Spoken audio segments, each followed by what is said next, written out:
할렐루야. 수요예배 오신 여러분들을 주님의 이름으로 환영합니다. 벌써 올 한 해 5월이 많이 지나가고 있습니다. 시간이 빨리 지나감을 느끼며 우리는 정말 올바르게, 정말 귀중하게 한순간 한순간을 살아가고 있는지를 다시 돌아보게 됩니다.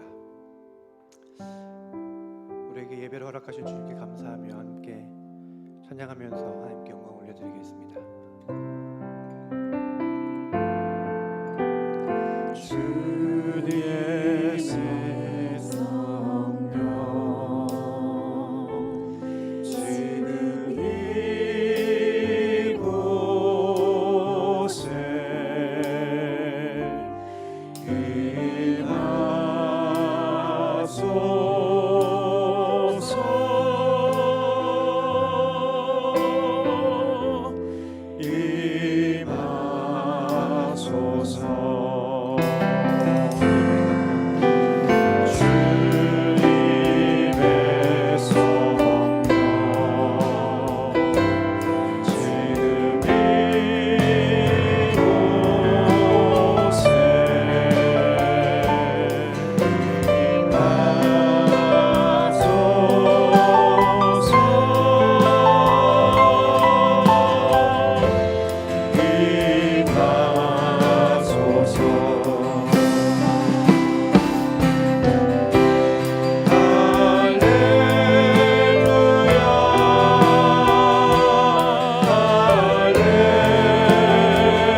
말씀하십니다.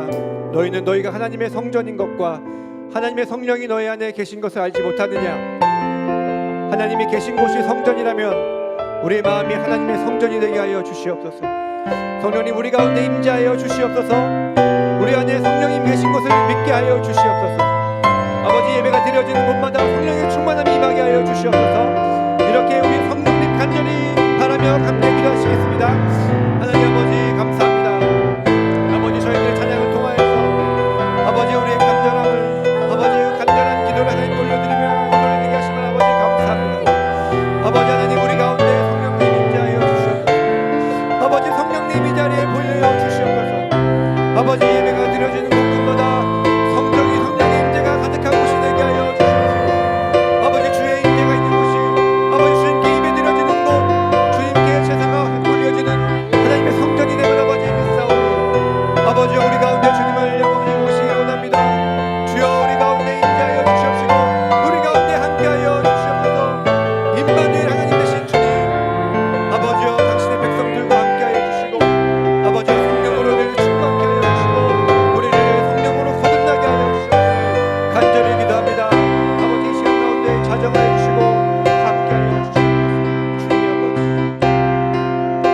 예수님의 이름으로 기도합니다. 아멘.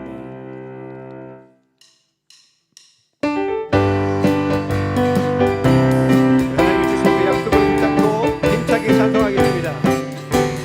주의 약속하신 말씀 위에서 영원토록 주를 찬송하리라. 소리 높여 주께 영광 돌리며 약속 믿고 굳게 서리라. 굳게 서리, 영원하신 말씀 위에 굳게 서리. 굳게 서리, 그 말씀 위에 굳게 서리라. 주의 약속하신 말씀 위에서 세상 염려 내게 없음할 때에 말씀으로 붙어서 이기며 약속 믿고 굳게 서리라. 굳게 서리, 영원하신 말씀 위에 굳게 서리. 굳게 서리, 그 말씀 위에 굳게 서리라. 주의 약속하신 말씀 위에서 영원하신 주의 사랑이 있고 성령으로 붙어서 이기며 약속 믿고 굳게 서리라. 굳게 서리, 영원하신 말씀 위에 굳게 서리. 굳게 서리, 그 말씀 위에 굳게 서리라. 주의 약속하신 말씀 위에서 성령 인도하는 대로 행하며 주의 품에 항상 얻으며 약속 믿고 굳게 서리라. 굳게 서리, 영원하신 말씀 위에 굳게 서리. 굳게 서리, 그 말씀 위에 굳게 서리라. 굳게 서리, 영원하신 말씀 위에 굳게 서리. 굳게 서리, 그 말씀 위에 굳게 서리라. 그 말씀 위에 굳게 서리라. 아멘. 우리가 그 약속을 믿으며 나아가기를 원합니다. 하나님 우리에게 약속을 주셨고 그 약속을 지키실 분이심을 우리가 믿습니다. 신실하신 주님, 하나님의 사랑을 찬양합니다. 오직 주의 사랑에 매여 내 영 기뻐 노래합니다. 이 소망의 언덕 기쁨의 땅에서 주께 사랑 드립니다.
삶드립니다. 주님 받아주시옵소서. 주께 삶드립니다.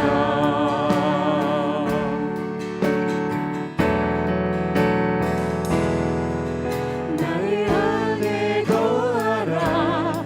나는 내 하나님이니 모든 환난 가운데 너를 지키는 자라. 두려워하지 말라. 내가 널 도와주리니 놀라지 말라.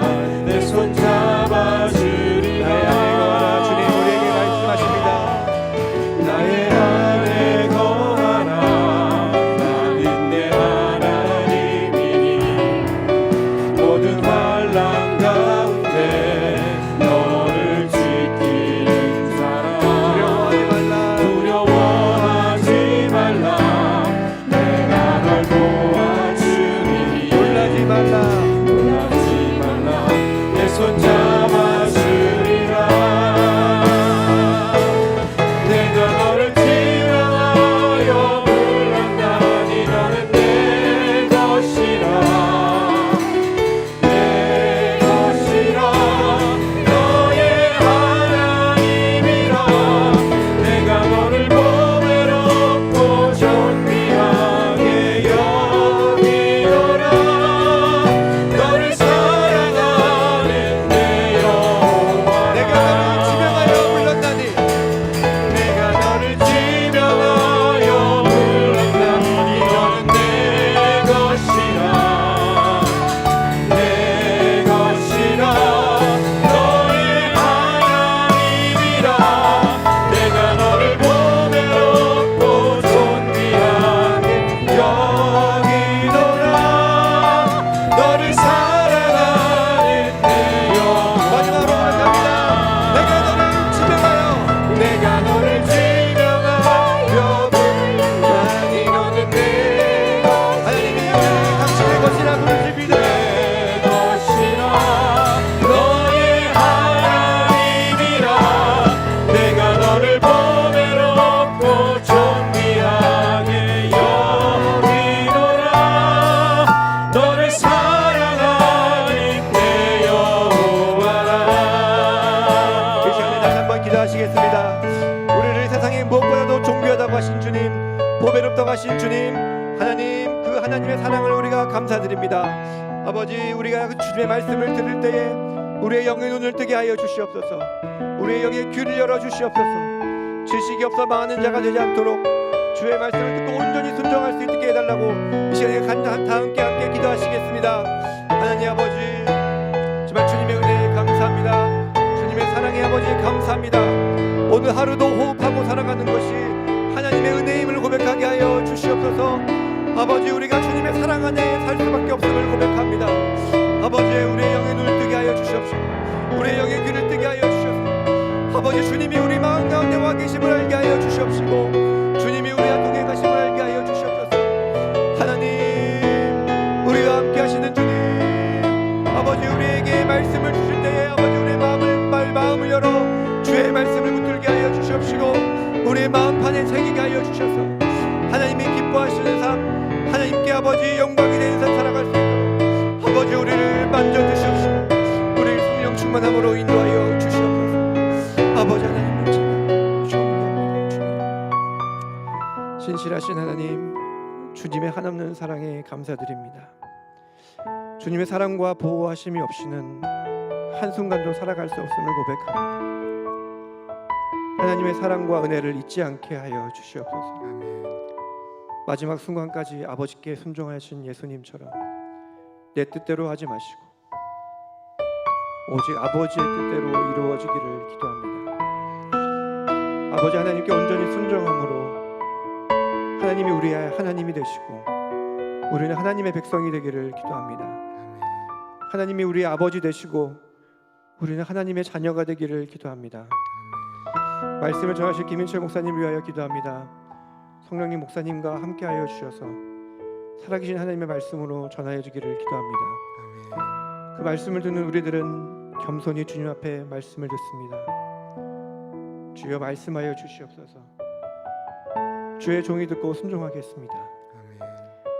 아멘.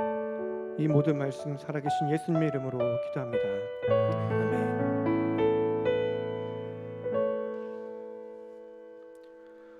하나님께서 오늘 우리에게 주시는 말씀 출애굽기 19장 1절에서부터 15절까지 말씀입니다. 출애굽기 19장 1절에서부터 15절까지 말씀, 우리 하나님의 말씀을 교독하겠고 15절 같이 읽겠습니다.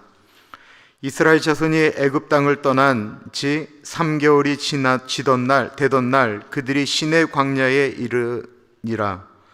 그들이 르비딤을 떠나 시내 광야에 이르러 그 광야에 장막을 치되 이스라엘이 거기 신 앞에 장막을 치니라.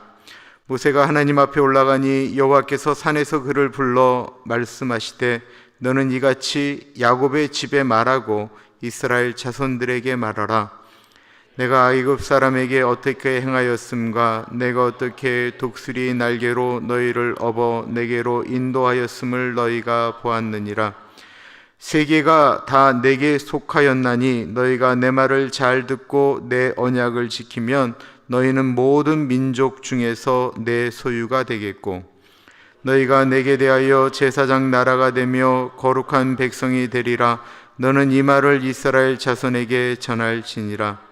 모세가 내려와서 백성의 장로들을 불러 여호와께서 자기에게 명령하신 그 모든 말씀을 그들 앞에 진술하니 백성이 일제히 응답하여 이르되 여호와께서 명령하신 대로 우리가 다 행하리이다.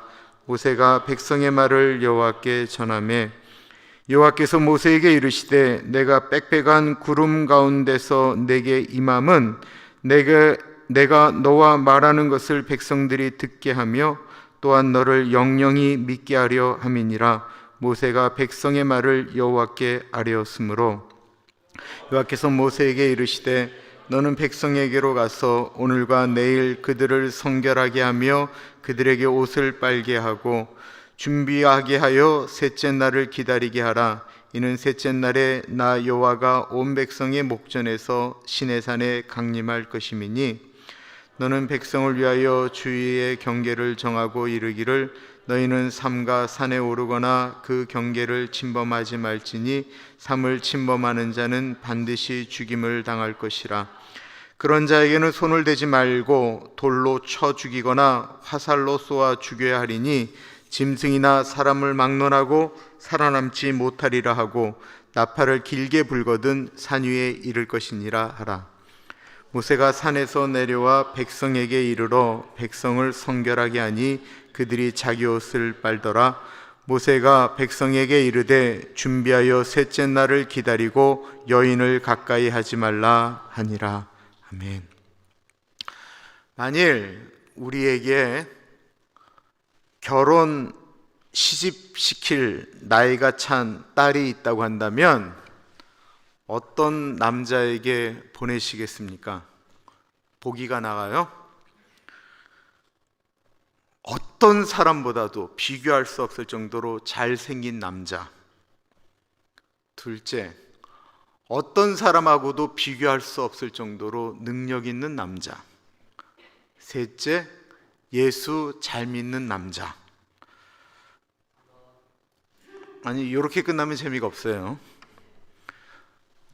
예수 믿고 능력 있는 남자, 예수 믿고 잘생긴 남자, 잘생기고 능력 있는 남자, 예수 잘 믿고 능력 있고 잘생긴 남자. 그런 남자가 없다. 있어요. 지금 제 보기가 나갈 거예요. 아마 딸이 있다고 한다면 예수 잘 믿고 능력도 되고 잘생긴 남자에게 보내고 싶어 하지 않을까 싶은데요. 우리에게 그런 딸이 있는데요. 이 딸이 말이에요. 근데 그 딸에 대한 이야기를 하려고 해요. 학교를 다닐 때 공부를 전혀 안 했어요. 전혀 안 했을 뿐만 아니라 학생들이 해서는 안 될 만 골라서 하고 다녔던 소위 말하는 불량한 청소년기를 이 딸이 보냈어요. 왜 손을 들고 그래? 근데 성년이 되었는데 일하지 않고 하루 종일 입으로 먹는 일만 해서 몸이 불었어요. 그래서 이 자매가 입을 수 있는 옷은 아빠가 입고 다니는 추리닝밖에 입을 게 없어요. 하루 종일 누워있고 하루 종일 텔레비전 보고 하루 종일 입에 뭘 먹고 있어요. 거기다가 돈은 본인이 안 버니까 엄마가 용돈을 안 주니까 엄마 몰래 지갑에다 손을 대기 시작했고, 그보다도 씀씀이가 커지니까 남의 것을 훔치다가 가서는 안 될 교도소 같은 데도 다녀오게 되었어요. 자, 이게 우리의 이제 딸이에요. 이 딸이 이제 다시 앞에 있는 걸로 가보는 거예요. 이 딸이 어떤 남자에게 시집을 갈 수 있을까요? 누군가가 데려만 가주면 절하겠다고 이야기하지 않을까요? 그런데 저거는 정말 누구도 안 데려갈 거야 라고 생각했던 그 딸에게 어떤 한 남자가 결혼을 하자라고 하는 것입니다. 아휴, 우리 딸하고 결혼하겠다라고 하는 남자가 뭐 변변하겠어? 라고 생각했는데, 이 남자가 놀랍게도 어떤 사람하고 비교할 수 없을 정도로 잘생기고 어떤 사람하고 비교할 수 없을 정도로 능력도 있는 데다가 예수도 너무 잘 믿는 거예요. 이것을 보고 보통 뭐라고 그러죠? 로또 맞은 거예요. 이게 로또. 이게 있을 수가 없는 일이 일어난 거예요. 이 결혼 누가 말리겠어요? 그 부모가 아멘하고 받겠지요. 성경에 이런 로또 맞은 민족이 있었다라는 것입니다. 그게 바로 이스라엘 민족이에요.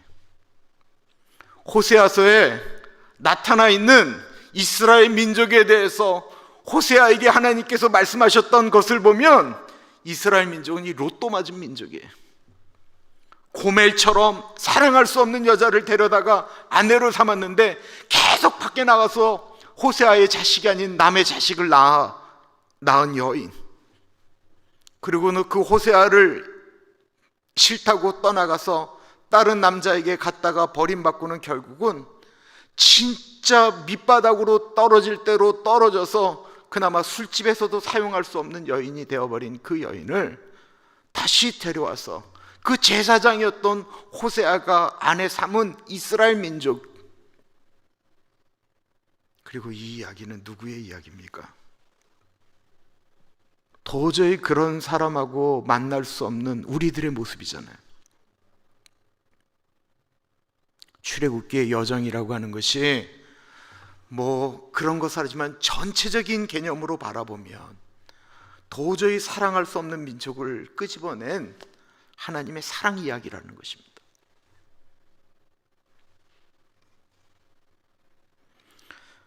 출애굽기는 우리가 다 아는 것처럼 노예로 태어나서 노예로 죽을 수밖에 없는, 세상에 살면서 단 하루도 소망을 가지고 살 수 없었던 이스라엘 민족이 하나님의 은혜로 이집트를 탈출하는 여정을 그리고 있습니다.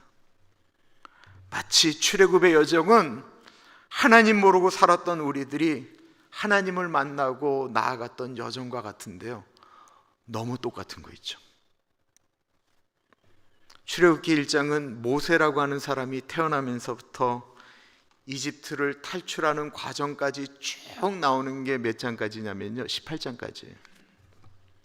그래, 출애굽기 19장부터 40장까지는 뭐냐면 이스라엘을 이집트에서 끄집어내서 하나님과 이스라엘 사람들이 하나님은 너희의 하나님이 되고 이스라엘은 하나님의 백성이 되는, 소위 말하는 우리가 너무나도 귀에 박히도록 들었던 그 언약 백성이 되는, 언약 백성이 어떻게 되어지는가라고 하는 이야기를 쭉 쓴 것이, 그 언약을 보통 결혼식이라고 이야기하면 결혼식을 준비하는 과정이 나와 있는 것이 오늘 우리가 읽었던 출애굽기 19장부터 40장까지의 이야기라는 거예요. 우리가 만약 결혼을 하면 우리는 이렇게 살 거야 라고 하는 것처럼 이스라엘이 하나님의 백성이 되고 하나님이 이스라엘의 하나님이 되면 우리는 이렇게 살 거야 라고 하는 것처럼 성막을 만드는 이야기, 십계명, 계명을 주는 이야기, 우리가 없던 법도대로 살아가야 되는 이야기, 그 중간에 하나님과 이스라엘 백성들을 연결하는 제사장은 어떻게 해야 되는지, 이게 공동체가 살아가는 방식을 쭉 설명한 내용, 그게 출애굽기 19장부터 40장까지의 이야기인데요, 이걸 굉장히 너무나도 긴 장이잖아요. 이것을 한마디로 뭐라고 얘기하냐면 시내산 언약이라고 얘기하는 거예요. 시내산에서 이스라엘 백성과 하나님이 맺은 언약이라는 거예요. 근데 이 언약이 성경에 아직 파기가 안 됐어요. 그래서 그것을 믿고 있는 공동체가 바로 이스라엘 민족이에요. 여러분들 한번 생각을 해보세요. 이 모세 이야기가 나오는 게 이게 3,500년 전 얘기거든요. 지금 온 세상이 다 이스라엘을 욕하면서 저들이 지금 팔레스타인들을 공격해서 수많은 사람들이 죽고 있다라고 얘기하는 것에 모든 사람들이 공감을 하고 이스라엘한테 공격을 멈추라고 지금 얘기하고 있어요. 근데 이스라엘 사람들한테 있는 이 독특함을 한번 생각을 해보세요. 3,500년 전에 하나님과 언약을 맺었어요. 시내산이라고 하는 곳에서, 그 광야에서 언약을 맺었어요. 그리고 나서는 배반도 하고 멀어지기도 하고 다른 신을 섬기기도 했고 2000년 동안 그 땅을 벗어나서 살았었어요. 근데 2000년을 나라를 이뤘던 민족이 그 땅에 돌아와서 나 같으면 유태인들이 뭐하러 그 땅으로 가요?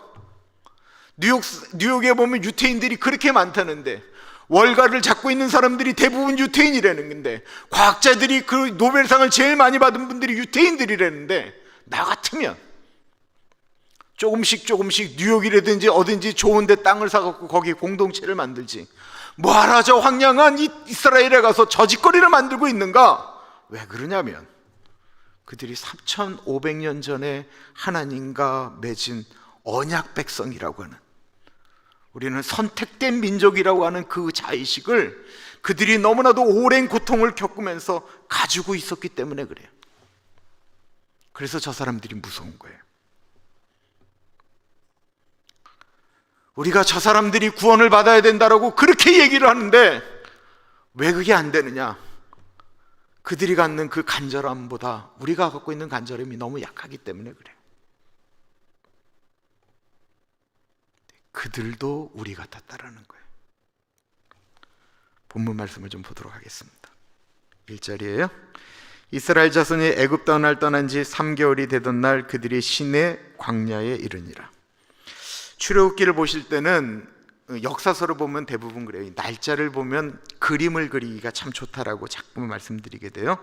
애굽 땅을 떠난 지 3개월이 되던 날이라고 하니까 3개월이 되던 날이 하면 언제를 얘기하는 것일까요? 90일일까요? 아니면 3개월 되던 첫째 날일까요? 이집트를 떠날 때는 1월 며칠이었죠? 이제 출애굽기를 하면 아셔야 돼요. 6월절이 있는 그 달부터를 이스라엘은 이제 1월 달로 하기로 하나님께서 출애굽기에 명령하셨어요. 6월절이 시작했던 출애굽기 12장이 말씀을 하셨어요. 그리고 나서는 6월절이 1월 14일인데 1월 15일 날 떠났어요. 오늘 본문을 헬라어로 번역한, 구약성경을 헬라어로 번역한 것 중에 가장 오래된 것이 70명이 번역했다고 해서 우리가 가끔 설교 시간에 듣는 게 70인역이라고 하는 것이 있잖아요. 그거는 3월 초 하루로 이것이 번역되어져 있어요.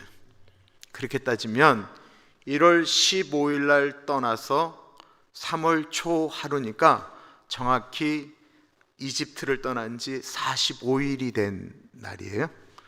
그런데 그 가장 정확한 번역서가 킹 제임스 버전이라고 말씀하시는 분의 성경은 어떻게 돼 있냐면 3월 그 날이라고 이야기해서 그 때를 언제라고 얘기하냐면 1월 15일 날 떠난 그 날 3월 15일이라고 얘기해서 킹 제임스 버전을 가지고 성경을 해석하는 분들은 이것을 보통 60일 되던 날이라고 이야기를 해요.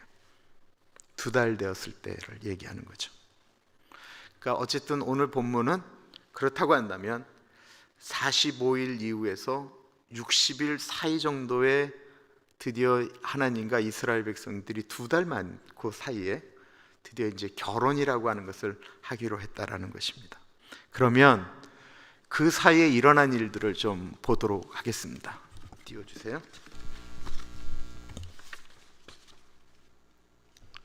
람셋에서 이제 떠났죠. 그리고 스콧이라는 곳에 머물렀다가 이 바알스본이 바로 그 홍해 앞이에요.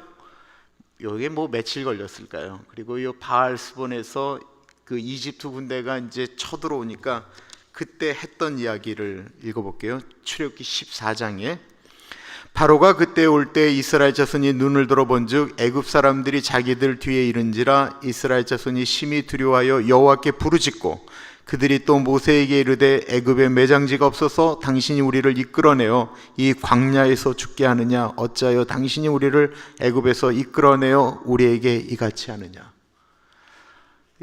보시면 여기서 이제 10가지 재앙이 이제 이 애굽 전체 땅에서 일어났죠. 그리고 나서는 장자가 죽고 6월절에 구원을 받고 여기까지 온 지가 얼마 되지도 않았습니다. 구원을 받은 거죠. 그럼에도 불구하고 애국 군대가 쳐들어오니까 원망을 합니다. 우리가 차라리 여기서 죽었어야 되는데 왜 우리가 여기서 죽느냐는 것은 이 홍해가 갈라져 있기 때문에 그렇습니다. 그리고는 하나님께서 동풍을 벌어서 여기를 이렇게 홍해를 건너가게 되죠. 그리고 홍해를 건너서 축제를 벌이고 난 다음에 3일 길이 지나자 이 마라라고 하는 곳에 오게 돼요. 이 마라에서 일어난 일이 뭐죠? 물이 떨어진 거예요. 물이 떨어졌는데 거기에 쓴물이기 때문에 못 먹는다라는 거죠. 이게 홍해를 건넌 지 정확히 3일 지난 다음의 일인데 출애굽기 15장은 이렇게 이야기하고 있습니다. 모세가 홍해에서 이스라엘을 인도하여 그들이 나와서 수르 광야에 들어가서 거기서 사흘 길을 걸었으나 물을 얻지 못하고 마라에 이르렀더니 그곳 물이 써서 마시지 못하겠으므로 그 이름을 마라라 하였더라. 백성이 모세에게 원망하여 이르되 우리가 무엇을 마실까 하며 홍해 건너가는 사건을 경험했어요. 와우! 홍해가 쫙 갈라져서 거기를 육지처럼 건너가는 진짜 평생에 있을 수 없는, 우리는 어떤 분들은 나는 방언 하나만 받으면 나는 예수님 죽을 때까지 진짜 배반 안 하고 갈 거예요. 주님 나라도 하나 기적 하나만 보여주시면 나는 평생 예수님 진짜 의심하지 않고 나갈 겁니다 라고 얘기하는 그거 다 뻥이에요. 그거 절대로 믿으면 안 돼요. 예수님도 안 믿으세요. 왜냐하면 제가 경험했거든요. 제가 은혜 받고 방언 받았고 막 뭐 하던 친구들 중에 예수님도 아는 사람들 많이 봤거든요. 아니 홍해가 갈라졌어요. 홍해가. 그 뒤쫓아왔던 사람들이 했어요. 할렐루야 부르며 그 출애굽기 15장에 있었던 모세의 노래, 미리암의 노래를 보세요. 그거 어떻게 잊을 수가 있겠어요. 그리고 나서 딱 3일 지났어요. 이게 한 달 지난 것도 아니고 3개월이 지난 것도 아니에요. 딱 3일이에요. 3일. 월, 화, 수 3일 지났는데 쓴물이 나오니까 모세 원망하는 거예요. 하나님 원망하는 거예요. 못 살겠다라는 거예요. 옛날이 좋았지 이러는 거예요. 어떻게 그래요? 근데 그게 우리라는 거예요. 그리고는 하나님이 그 마라의 쓴물을 달게 만드신 다음에 엘림이라고 하는 곳으로 이끌어 가시죠. 27절이에요. 그들이 엘림에 이르니 거기서 물샘 12과 종려나무 70그루가 있는지라 거기서 그들이 그 물 곁에 장막을 치니라. 그리고 이제 엘림을 떠나게 됐어요. 엘림을 떠나서 신 광야로 들어가게 되죠. 지도를 올려주셔야 되는데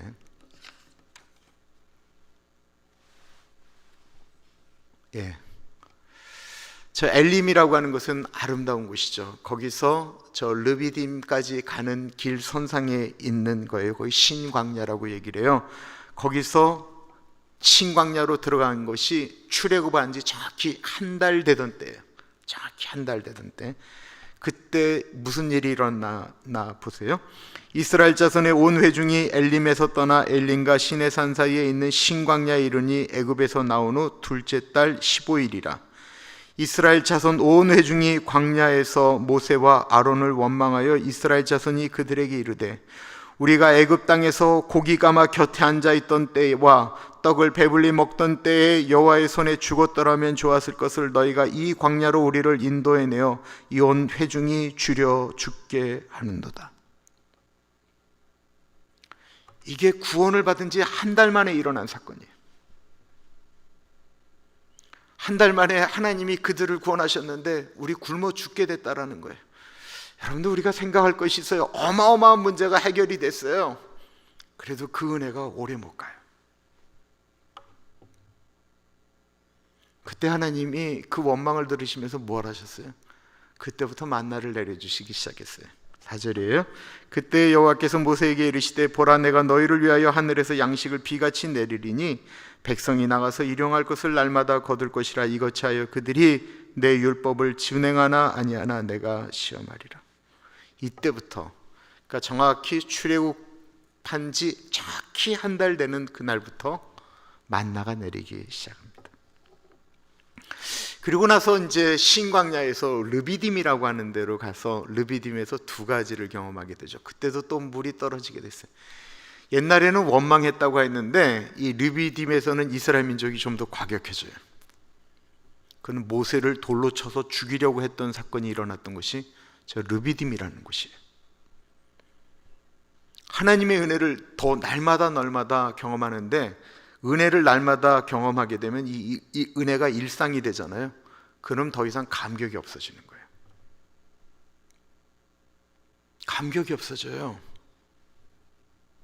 그리고 모세를 돌로 쳐서 죽이려고 했다는 거예요. 이때 하나님께서 반석을 쳐서 물을 내리신 곳이 르비딤입니다. 그리고 저곳에서 하나님께서 아말렉 군대하고 전쟁을 치르게 하셨는데, 그때 하나님을 의지하면서 어마어마한 대승을 거두게 되죠. 그리고 나서 그 모든 일들을 경험했던 일들이 45일. 45일이라고 하면 마라의 쓴물, 그 다음에 신광야에서 만나가 내린 게 한 달, 그리고 나서 15일 사이에 저 르비딤에서 전쟁도 치르고 물도 나오고 하는 일들을 경험했던 45일 혹은 60일 사이에 이제 시내산에서 일어나는 일을 설명하고 있는 거예요. 여러분, 우리가 이렇게 그림을 그리면 어떻게 이럴 수가 있을까라고 생각을 하는데, 우리의 인생살이를 돌아보면 얼마나 이런 일들이 많은가라는 생각이 듭니다. 정말 충격적인 건 저 짧은 사이에 정말로 상상할 수 없는 일들을 하나님께서 이스라엘 민족에게 보여주셨는데, 때때마다 이스라엘 민족이 했던 저 행동이 어이가 없는 행동이라는 거예요. 어이가 없는. 때때마다 이 여인이, 아까 얘기했던 그 여인이 저 남자 못 쓰겠어, 나 옛날로 돌아갈래 라고 하는 것과 똑같은 얘기를 지금 하고 있다라는 거예요. 나는 옛날이 좋았어 라고 이야기하는 것과 똑같은 모습을 이스라엘이 하고 있었다라는 거예요. 그럼에도 불구하고 하나님께서 이스라엘을 그런 시간을 보낸 다음에 이스라엘을 포기하지 아니하시고 하나님께서 이스라엘 백성을 선택해서 저 과정을 쭉 우리한테 설명을 한 다음에 내가 이스라엘 민족을 선택하는 이야기를 하면서 하나님 아버지의 마음을 우리한테 전달하는 거예요.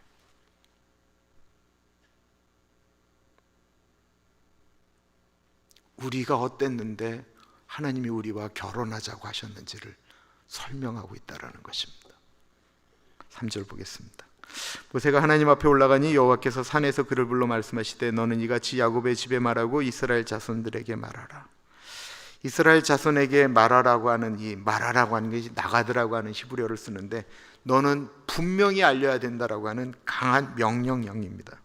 그러니까 내가 왜 이스라엘 민족과 결혼하려고 하는지를 정확하게 이스라엘 민족이 알라라는 거예요. 이스라엘 민족이 착각하고 있는 게 있어요. 자기들이 꽤 괜찮아서 하나님이 우리를 선택했다라고 생각하니까 그런 어이없는 행동을 하는 거예요. 마치 이스라엘이 하나님을 선택해 준 것처럼 행동하지 않고서 어떻게 이렇게 할 수 있느냐라는 거예요. 우리도 그렇게 생각할 수 있기 때문에 하나님이 강하게 말씀하시는 것이다라는 것입니다. 4절이에요. 내가 애굽 사람에게 어떻게 행하였습니까?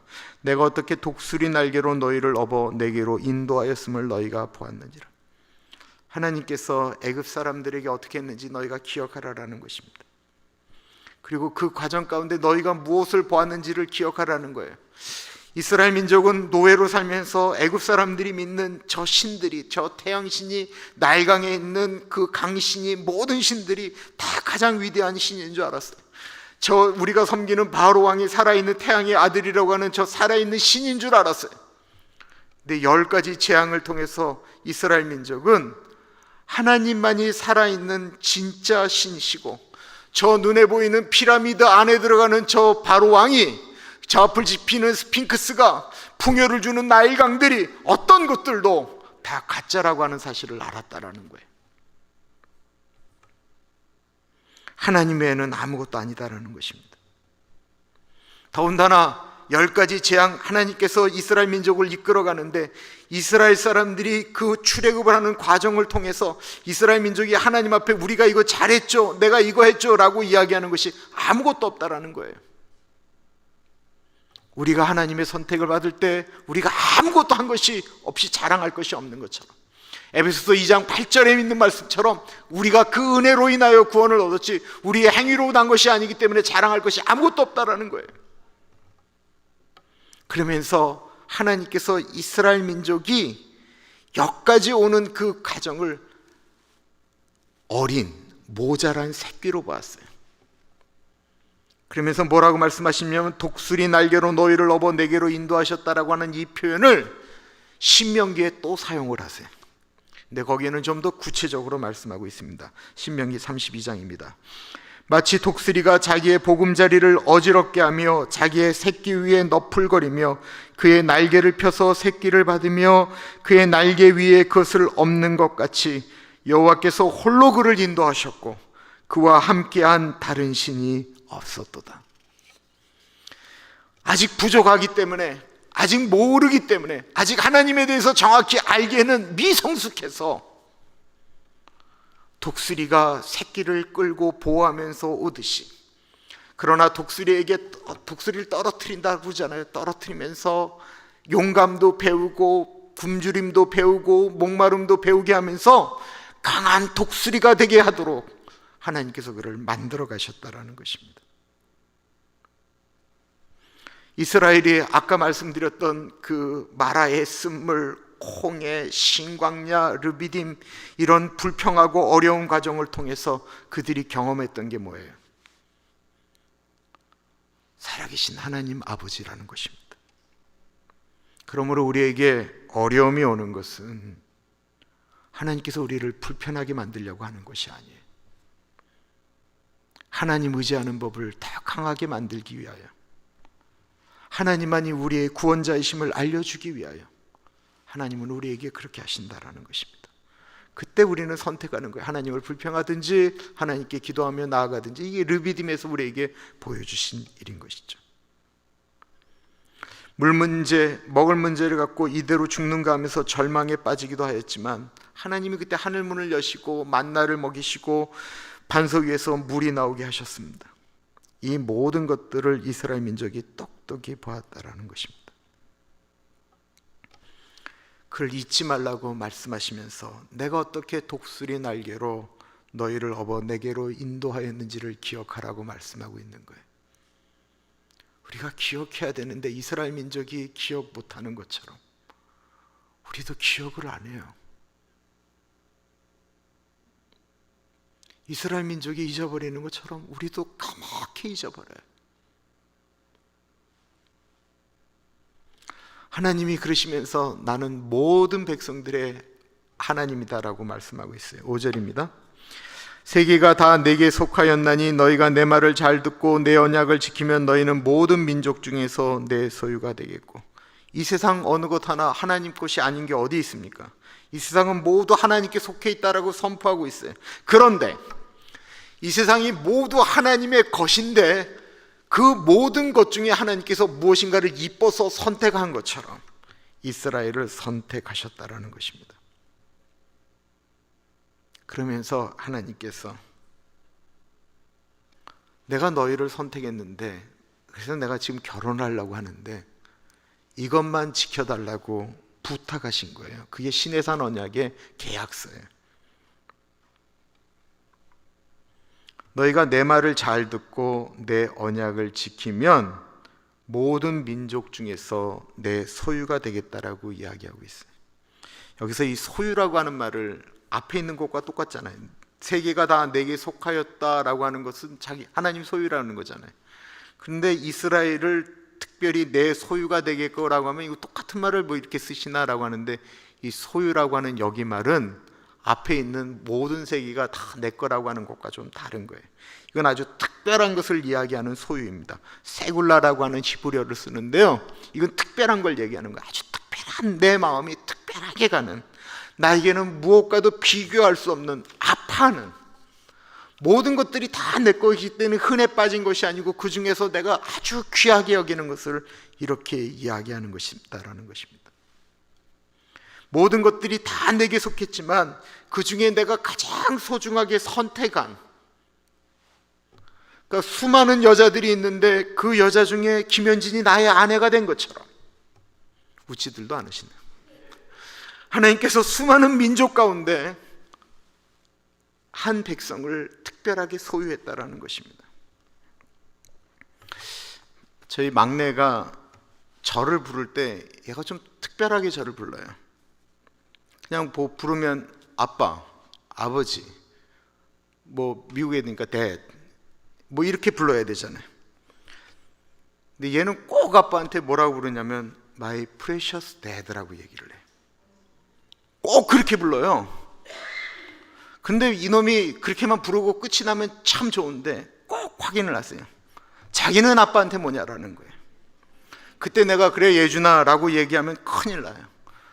My precious John 이라고 얘기합니다. 이게 아무것도 아닌 것 같은데요, 예준이가 나를 보면서 My precious dad 라고 얘기하면 예준이가 그렇게 얘기할 때마다 이게 가슴이 조금 아주 좀 특별해지는 것 같아요. 이 언어 자체가 그런 것 같아요. 이게 또 좋을 때도 있어요. 예준이를 혼을 내요. 예준이가 혼날 일을 많이 하니까 혼을 낸 다음에 예준이가 힘들어하면 내가 물어요. 예준아, 내가 누구지? 딱 그러면 My precious dad.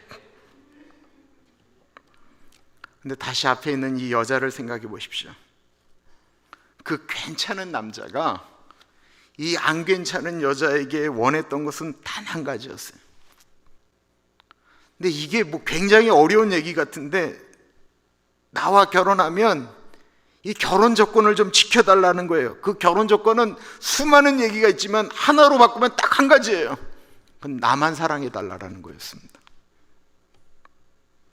그 남자가 그렇게 잘생겼고 돈도 많고 신앙도 좋고 이런 수지가 맞는 그 사람이 원하는 거 다른 거 아무것도 없이 단 하나 원하는 것이 있다고 한다면 나만 사랑해달라는 거예요. 당연한 얘기 아니에요? 하나님의 조건이 어려운 거예요.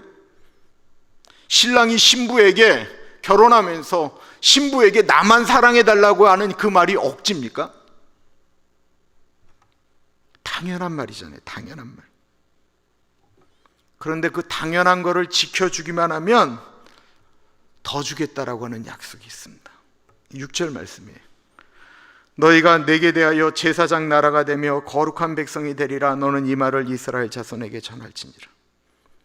하나님만 내가 너희를 선택했는데 너도 나를 사랑해주면 하나님께서 제사장 나라로 만드시겠다라는 거예요. 그것을 통해서 하나님이 이 세상에 유일하신 하나님이신 것을 너희가 보여주기를 원한다라는 거예요. 하나님을 섬기는 백성들은 이렇게 산다, 하나님께서 이렇게 보여준다, 살게 하신다라고 하는 것을 내가 너희를 통해서 이 땅 가운데 펼치기를 원한다라고 말씀하고 있는 것입니다. 이 멋진 조건을 이스라엘 백성들에게 제시했어요. 단 2개월 전만 해도 노예로 소망 없이 430년 동안 피라미드 만들다가 그렇게 노예로 살다가 죽을 사람들에게, 몸만 나왔지 노회 근성에 찌들어 조금만 힘들면 난리치는 사람들에게, 그 사람들에게 너희가 나만을 섬기면 모든 나라 중에서 가장 소중한 나라로 나의 보물로 여기겠다라고 말씀하고 있는 것입니다. 단 한 가지 조건이에요. 단 한 가지 조건.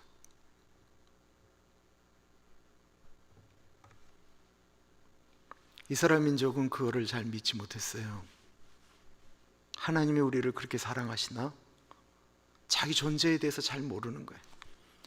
사람들이 자기 존재에 대해서 잘 모르니까 그렇게 함부로 사는 거예요. 내 존재가 하나님 앞에 그렇게 귀한 존재인지를 모르니까 그렇게 사는 거예요. 예수님께서 우리를 위하여 십자가에서 피를 흘리면서 죽으시면서 하나님께서 우리에게 주신 그 사랑을 잘 모르기 때문에, 내가 얼마나 소중한 존재인지를 모르기 때문에 그렇게 살아가는 거예요. 우리 그 유명한 베드로전서 2장 9절 말씀입니다. 우리 한번 같이 읽어보겠습니다. 시작. 그러나 너희는 택하신 족속이요 왕같은 제사장들이요 거룩한 나라요 그의 소유가 된 백성이니 이는 너희를 어두운 데서 불러내어 그의 기이한 빛에 들어가게 하신 이의 아름다운 덕을 선포하게 하려 하심이라. 하나님께서 이런 조건을 내걸었어요.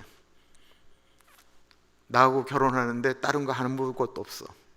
그냥 나만 사랑해 주면 될 것 같아. 그랬더니 그리고 이제 모세를 통해서 이제 결혼 조건을 내민 거예요.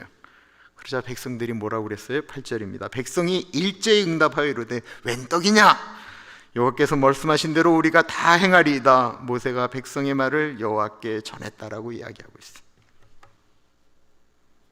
그런데 하나님이 뭐라고 그러시냐면, 모세야, 그러면 내가 그 결혼 언약식 할 때 내가 빽빽한 구름 가운데서 임하겠다라고 말씀하세요. 왜 그랬을까요? 9절 보세요. 여호와께서 모세에게 이르시되 내가 빽빽한 구름 가운데서 내게 임함은 내가 너와 말하는 것을 백성들이 듣게 하며 또한 너를 영영히 믿게 하려 함이니라. 모세가 백성의 말을 여호와께 아뢰었으므로. 하나님의 임재가 얼마나 무서웠는지 위로 올라가던 사람들이 다 멈추죠. 그리고 나서 모세만 올라가라고 얘기를 해요. 하나님의 임재가 너무나도 거룩했고 무거웠기 때문에. 근데 우리가 이제 출애굽기를 더 보면 아는 얘기가 있잖아요. 이때가 만약에 2달도 안 된 것이라고 한다면 모세가 시내산에 올라가서 40일 있었거든요. 그때 이 빽빽한 구름이 없었느냐? 그대로 있었어요. 하나님의 임재가 시내산에 가득 내렸었어요. 그런데 사람들은 밑에서 우리를 인도한 하나님 어디 갔느냐, 모세 어디 갔느냐고 금송아지를 만든 게 이때였어요.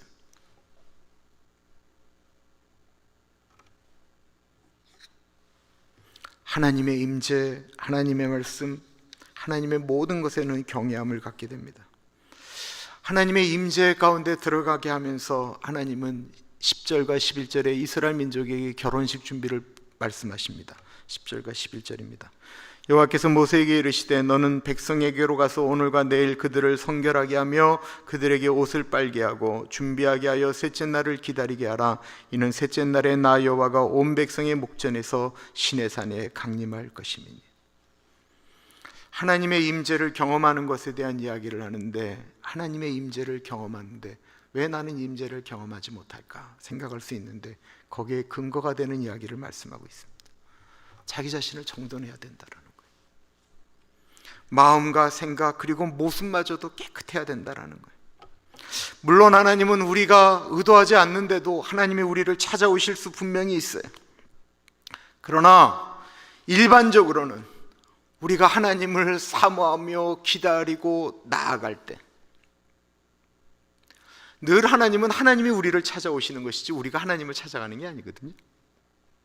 우리가 준비하며 나아갈 때 하나님이 임재하신다라는 것입니다. 하나님을 사모해야 된다라는 거예요. 제가 이화에 대해서 근무했어요. 1999년도에 영국의 여왕이었던 엘리자베스 여왕이 한국에 와서 유일하게 대학을 이렇게 방문했는데 그것이 이화여대였어요. 근데 그 준비되는 과정이 여왕이 오는데 뭐 몇 달 전부터 어떻게 준비하는지를 모르겠어요. 그냥 막 많은 것들이 달라지는 것을 알았어요.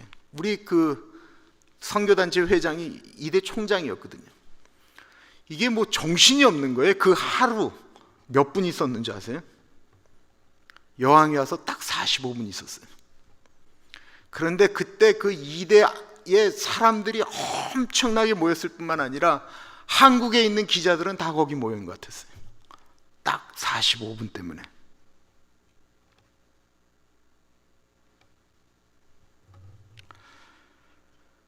우리가 하나님을 만날 때, 예배 드리러 갈 때 우리의 마음이 어떤 마음으로 예배를 드리려 나아갑니까?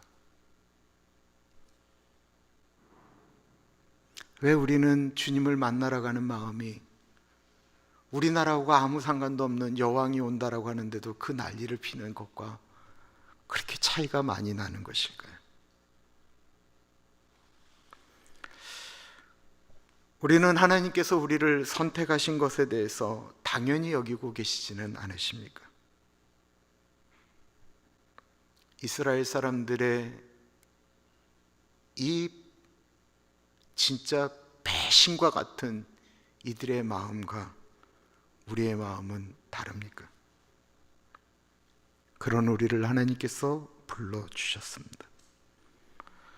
정말 생각해 보면 도저히 용서받을 수 없는 죄악 덩어리들을 하나님께서 불러주셨습니다. 주님의 십자가 외에는 자랑할 것이 아무것도 없는 우리들입니다. 그런 우리들을 주님이 결혼하자라고 이야기하며 결혼 기념일처럼 나는 너의 하나님이 되고 너는 나의 백성이 된다라고 이야기하는 뭐 수요 예배 말고 주일날 예배에 우리가 그 예배를 드리러 나오는 우리의 마음은 어떻습니까?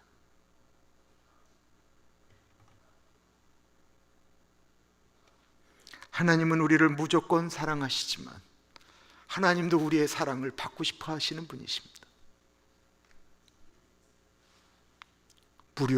그게 오늘 본문 말씀을 우리가 쭉 보면서 보셨겠지만 하나님이 하나님만 사랑해달라고 하는 게 이게 무리한 요구입니까? 하나님은 우리한테 다 줬다라고 말씀하시는데 그러면서 내가 너한테 다 주는데 너 나만 사랑해달라고 하는 하나님의 사랑이 이게 무리한 요구입니까? 아니요. 사랑하지 않는 우리의 문제다라는 것입니다. 기도하겠습니다. 참으로 존귀하신 하나님 아버지, 출애굽기를 묵상하면서 우리 자신을 다시 한번 돌아봅니다.